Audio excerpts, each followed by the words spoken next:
Let's talk about something that's on so many of our minds, finding the one. But what if we've got it all wrong? What if it's not about finding them, but about recognizing the signs when Allah reveals them to you? We're going to dive into 4 key ways this happens. It's really less about a frantic search and, more about learning to see what's already there. Seriously, just take a second and think about this. What if you've already crossed paths with the person Allah has written for you and you just didn't see it? I mean, have you ever met someone and their presence just quiets the chaos in your mind?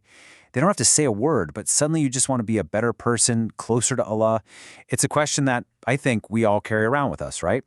The world today is all about the chase. It's swipe left, swipe right, keep searching, don't stop.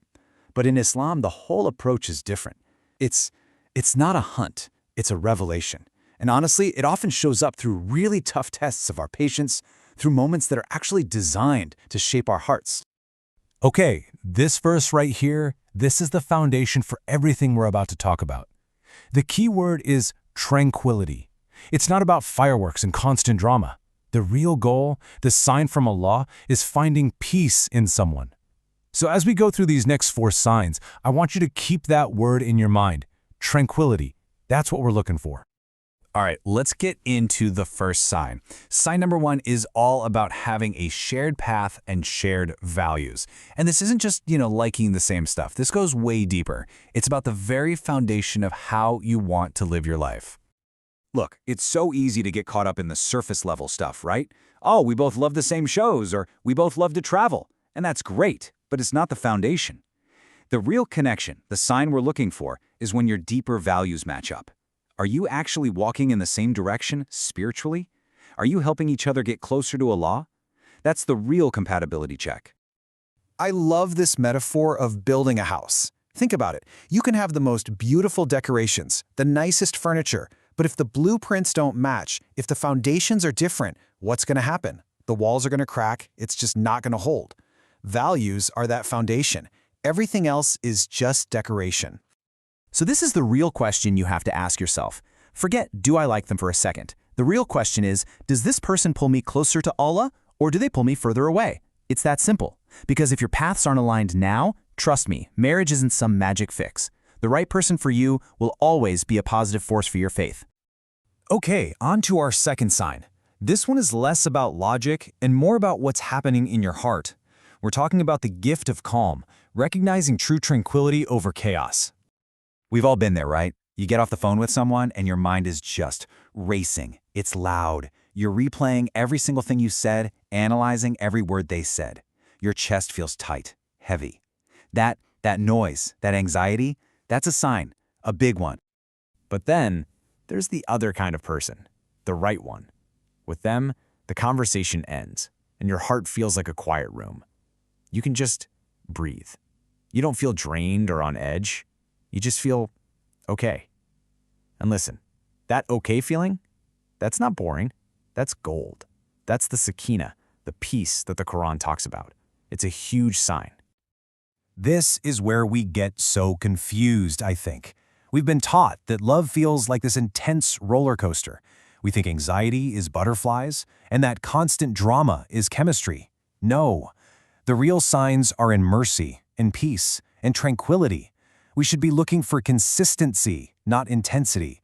We should be looking for peace, not chaos. All right, sign number 3. And honestly, this one can be the absolute hardest one to deal with. It's all about the doors of protection and learning to understand what rejection and delays actually mean. And man, this can be so painful. You think everything is going perfectly. The conversations are great, the families are involved, and then boom, a door just slams shut. A parent says no. The person just ghosts. It feels like you've been thrown right back to square one, and it's absolutely heartbreaking. But here's where we have to shift our thinking. That closed door, it's not just rejection. So often it is protection. It's Allah in His infinite mercy, steering you away from something you couldn't see. Some harm, some future pain. He is closing that door to guide you to the right one. And then, of course, just when you think it's over, another door opens. Maybe a new proposal comes up, out of the blue. An unexpected path appears. And that flicker of hope starts all over again. But listen, this is also super important. Just because a door opens doesn't mean it's the final door. Sometimes an open door is a test. It's a test of your patience. Are you going to rush in, or are you going to trust Allah's timing over your own eagerness? Okay, this brings us to our fourth and final sign, and this one might be the trickiest of all, because it requires so much humility. It's about listening to the reflections from others. You know how they say love is blind? Well, sometimes it really is. We find ourselves defending obvious red flags. We start bending the truth to our parents or friends to cover things up. And when they raise a concern, what's our first reaction? You just don't get it. You don't know them like I do. Okay, but stop and think. If you have, say, 3 different people in your life, people who genuinely love you, who fear Allah, and who know you inside and out, and they are all saying the same thing, raising the same concern, that's not just an opinion anymore. That is a sign. That might be Allah sending you a message through them. And that's why we call this the test of humility. The real question is, can you put your own ego, your own feelings, on the back burner for just a second and be open to the possibility that Allah is trying to tell you something through someone else's voice? So, as we wrap this up, you might be listening to all of this and feeling a little down. Maybe you're thinking, I haven't seen any of these signs. But please, don't lose heart, because this brings us to the most important part, trusting the process and passing the test of hope. I really, really need you to hear this. If these signs haven't appeared for you yet, you are not forgotten. If you've stumbled or made mistakes along the way, you are not disqualified, not at all. Every single prayer you make is a new door opening. Every single dua is a new beginning. So let's just recap these core truths. Every single closed door you've faced, that was protection.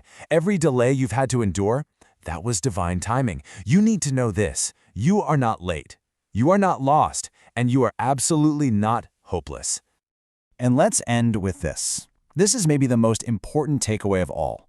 The one who is truly meant for you will never, ever make you feel like you have to move away from Allah for the relationship to work. No, they will be the one who brings you closer to Him. That right there is the ultimate sign. That's the one to watch for.